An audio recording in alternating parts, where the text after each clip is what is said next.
नाच बंद कइल बार 22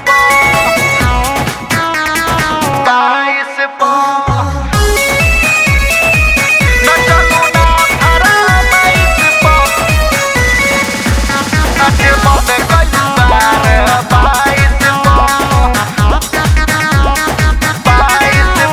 तोरा साटा के पैसा दे दी मालिकर नाच जाए के बाबोलिया हपार दे मगे तोरा साटा के पैसा दे दी मालिकर नाच जाए के बाबोलिया हपार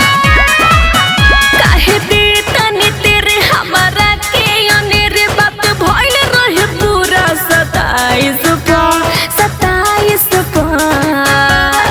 सुनो नचलू ना फरमाइश नच बंद कइलू बार 22 नचलू ना फरमाइश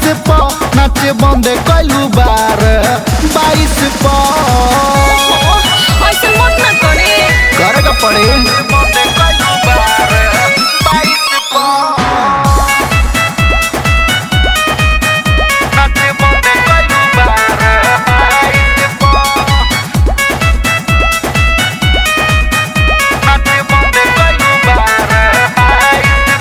5:30 बजे भोरे ले सुन नाचे के बात रहे त काहे ना टाइम से पहले भइल ऐसन रात रहे अरे आइल रहले पीके बरतिया हो जो कोइले बड़ी तोरे कटिया हो जो सभे कोइल छेड़खानी बड़े भइल परेशानी चुमा ले लिहल गाल है नाइस पा अरे नाइस पा सुनो नचलू ना फरमाइश नच बंद कइलू बार 22 नचलू ना फरमाइश नच बंद कइलू बार 22 नच बंद कइलू बार 22 नच बंद कइलू नचलू ना फरमाइश नच बंद कइलू बार 22 हरियाली हरंदर के तू बात न बुझलू हो